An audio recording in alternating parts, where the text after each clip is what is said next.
Okay, since we're on the topic a little bit here, guys, I have found an interview with our boy, Gelman. I have not seen it yet, but why I want to play this is because once again, it has no views. This guy is interviewing the McVeigh actors. As we all know, Brett Gelman is in a new Timothy McVeigh film. And he is he's interviewed here by something called MovieWeb. This has 111 views. It's been out for weeks. Guys, we need to show the press here a little love. We need to show Brett a little love. Let's see if he reveals his process for The first thing for about this acting. movie that I want to ask for the group is when you think of like McVeigh Now, this guy, Julian Roman, I don't know who he is. It says MovieWeb, but he kind of looks like a manager of a Cricket Wireless. Like if I went into Spectrum and tried to get my phone fixed, he would go in the back and come out with my phone all fixed and stuff. But I guess because of DEI, they let him interview Brett Gelman about the new Apple TV slop he's in. So let's see what I'm sure he's going to have some hard-hitting questions here, considering he doesn't own a fucking microphone. and Nichols, they're these evil, murderous people. Oh, and Brett Gelman is playing Terry Nichols in the McVeigh film. You expect them to be like devils with horns, but the way they are portrayed in the film is so cold and chilling, you kind of realize... Yeah, the movie bombed all right. Just like how Brett likes. Everything this guy touches turns to bombs. These are just evil men who are just very normal men who did an awful, awful thing. So I just want to know, what attracted you to playing these parts? I mean, did you want the characters to be more villainous? Brett goes, yeah, so basically I need money and attention. So I say yes to things when they're offered to me. I say yes, I need someone to be sticking a camera in my face, and I need attention, and I love money. That's Brett's creative process. No, I think what attracted me to playing the part was that the script. He's on drugs. Brett, you gotta be sober for the interviews, buddy. You gotta be sober for them. Very good. Vandal did reveal to me that there's this movie called Lemon with Brett. We'll see the trailer after this. Script, and you know how Mike wanted to do it was that you were humanizing the... So, by the way, one of my favorite bands in the entire world is created by this guy named David Berman, who took his own life, sadly. They're called the Silver Jews. He's one of my favorite. He's like a poet to me. He's so incredible. I love the Silver Jews. Love them, love them, love them. What's unfortunate about that is Brett looks a lot like him, which does upset me slightly. And he didn't get any of the Jewish artistic intellect or gift. You got none of that Berman, Mr. Berman, received from Silver Jews. If you don't know who the Silver Jews is, you got to dive in. They're unbelievable. He had a new band called Purple Mountains. They were going to tour. I was going to go see him, and I think the day before the tour was going to start, he took his own life. So, I believe it was, he struggled with heroin and everything. He was just a brilliant, sensitive genius. Really, really twisted guys, you know, and you were showing a portrait of human beings, and you were seeing like sort of the mundanity of the days leading up to it. So God damn your comments. You saw them more as somebody who could, I mean, almost live next door to you. And so doing that would make what they did that much more terrifying and that much more horrible. So that's what, if you did this sort of, you lose the impact and the weight of what they did. Wow. And the possibility that somebody could do it again. And so why doesn't Brett apply that in real life here? Because he just thinks everybody is a racist anti-Semite who hates him. He has more empathy for Terry Nichols and Timothy McVeigh than he does for your average American anti-Semite. The hell? I've done it again. That's strange to me. So he has selective empathy. All right. All right, good to know, Brett. Good to know you can wear the mask of empathy from time to Yeah, time. actually, can you speak to that portrayal of Cindy? Because I mean, when she meets McVeigh, Look at these he's just people. a random It's dude so in a funny bar. She has because no they're all idea in the movies capability now, of but this there's really monster. no You know? money in this shit now. So like Yeah, I think look, I mean, look at her. She's like, she's like in a Holiday Inn Express. She has one AirPod. She lost the other AirPod like 8 months ago, and she doesn't have enough money to replace it. God, she looks like she lives a giant shithole somewhere. with Cindy, she just finds him interesting. He's a very quiet person. You can't really get much out of him, but she pushes him to, sort of open up a bit. And She's on again, she's completely unaware. she's on unemployment. You can tell she's on unemployment. The money that she made from the film or whatever TV show she was on, it ended like 8 months ago. She's collecting some Of his checks. motives throughout the entire film. But I think with them two, it just shows human connection. It shows Timothy as a person. And, it was really interesting to be able to work with Wow, Alfie. yeah, you guys are really selling the movie. Great job. You're really selling the movie that bomb. Who's this guy? Did he have to be in a trailer with Brett Gelman for 2 months and he got cancer? 100%. Does this man actually have cancer? Shrouded in mystery, very enigmatic. I'd feel really bad if he does. Does this actor actually have cancer? He might have cancer from working with Brett.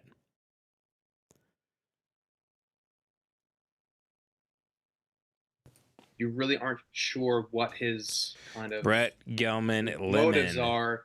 Here we go.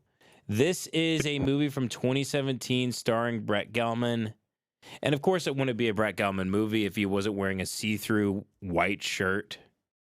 Everything is so sexualized with him. I guess he thinks that's funny. He thinks it's funny. It's like the hack thing of just like rubbing your nipples and thinking that's like a hilarious bit. It's a hilarious alt bit to be comfortable with your disgusting body. How old are you? 35. I present to you Lemon from 2017 starring Brett Gelman. 165. Let's say 220 to be safe. Thank you so much for coming in. Hardy, hardy, har. He's in his underwear. Hardy, hardy, har. Wow. That's when you're making a comedy, you can, once you cut to the wide and you reveal the context of the situation, and now hilarity ensues. Thank you.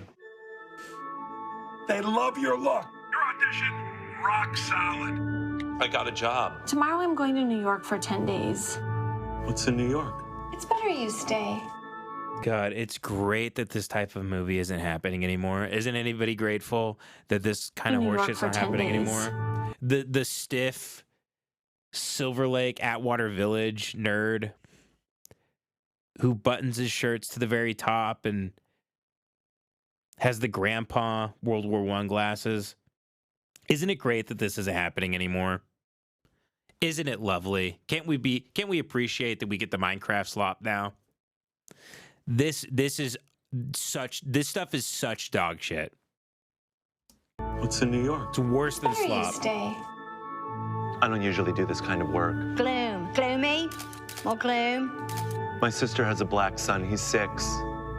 Yeah, he's vaguely autistic. That's kind of the joke. It's like the transcendental filmmaking stuff of nothing happens for a very long time, and then something might happen. Like music comes in, or he just starts running like down a street or something. It's better you stay. I don't usually do this kind of work. Gloom. He's eating a sandwich. He's such a simple, normal man. Gloomy? But there's such darkness beneath him, More huh? gloom? My sister has a black son. He's 6. That's wonderful. I think we could both use some space. Okay, I hope you're well. Have you ever thought about cleaning the slate, making it new? I don't have friends. Tracy, what am I going to say? This guy I I don't know. have friends. This guy's name is, that's so weird. I know this guy. He came to one of my stand-up shows once. His name is Herman Dune. I was on a show in Manhattan Beach, and I had seen him at some other shows, but he was in the audience. and we talked after. I love his music, actually. It's very much like, so I've talked to him before because I said he sounded like Silver Jews, and he took that as a high compliment. This is him here. Herman Dune. He's putting out new music. Nice. I think, yeah, here we go. This is him. Face, but then I forget their names. I have a book for. I don't know. I'm trying to remember the stuff I like. I haven't listened to him in a very, very long time, but I like his shit. He moved down to San Pedro, and he's from France. But anyway, if you like, sorry, that was a kind of a side quest thing there. If you like Silver Jews, definitely check him out. Here we go. Back to the shit movie. Slate, making it new. I don't have friends. Tracy, what am I going to say? That I'm bad. Have you ever thrown a knife? Guys, Michael Cera's in it. Oh my God, remember the Josh days? Michael Cera, he looks weird. He's a weird, non-threatening guy who looks weird. Isn't that hilarious that he looks weird, but he's a movie star? No. Isn't it weird that he has no sexual energy to him, whatever, and he's just sort of plays everything monotone and with no, he has no personality or nothing, and that's kind of the whole thing. The whole thing is that there is nothing. Hey, do you mind? God, I'm really happy right now that all this Scott Pilgrim, like Juno afterbirth shit is done for. This is the worst stuff. I don't know how I forgot they were churning horse shit like this out. If you think A24 stuff is bad now, this shit is 10 times worse. This Fox Searchlight, Napoleon Dynamite ripoff, dog shit, Diablo Cody screenplay, let's give Brett Gelman a vehicle type of stuff. It's so bad. Not doing that? I think you would like seeing someone And else. they think they're sophisticated. That's why there's classical music in the background. They're sophisticated, actually. It's not because the movie's actually not moving along and no one really cares. It's because they're so sophisticated. Why wouldn't it?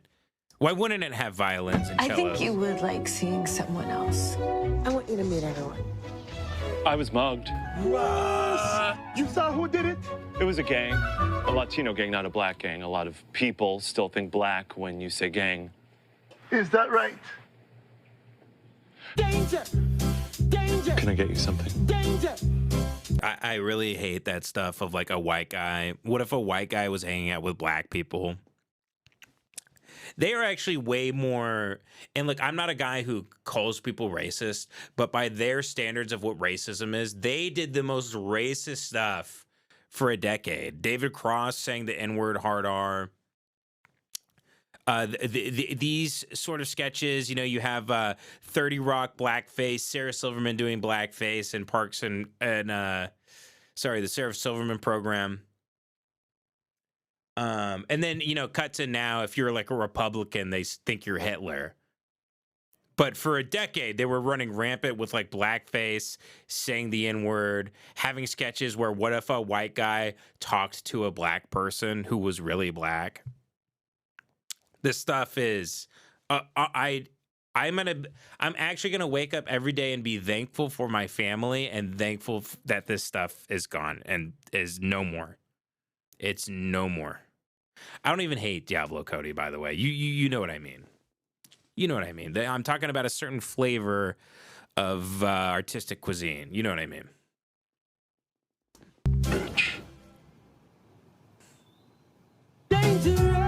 By the way, I like Napoleon Dynamite. I think it's funny as shit. I rewatched it on a plane with no volume, holding my daughter as she was sleeping, and it was really, I was laughing my ass off. Uncle Rico's trying to sell Tupperware, but he just keeps sexually assaulting women all over the town. It's very funny. By the way, that movie also spawned a lot of this dog shit. This is the exact, if you're making a trailer for this type of movie, it's a guy that's mostly calm and he'll like start freaking out in traffic and going insane.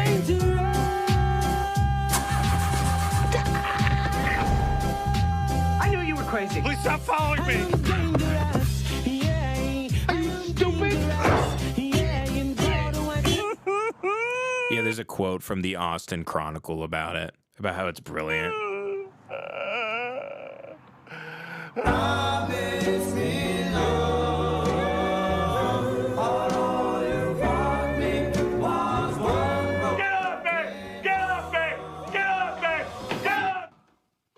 I heard screaming.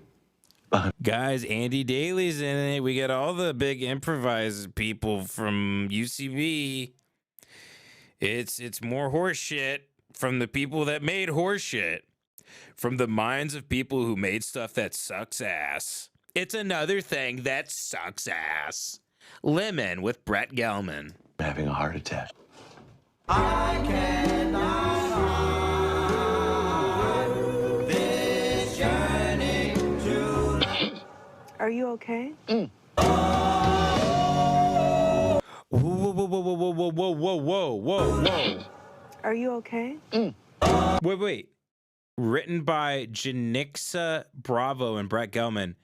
Was Janixa Bravo Brett's wife, the black lady he married? I need an ID on this real quick. Janixa Bravo.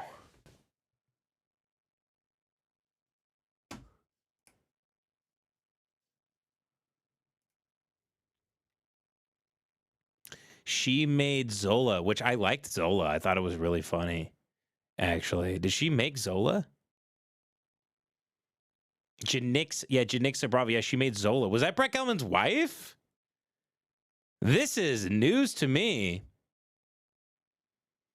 Janixa Bravo is an American filmmaker. This is her. Is this spouse Brett Gelman?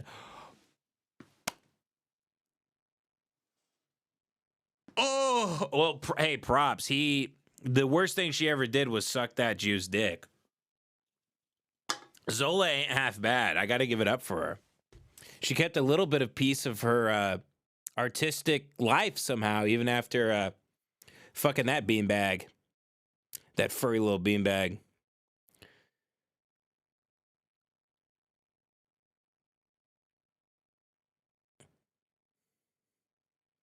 In December 2015, Bravo married her longtime boyfriend, actor Brett Gelman. Gelman and Bravo met in New York City while working on a New York Lotto commercial.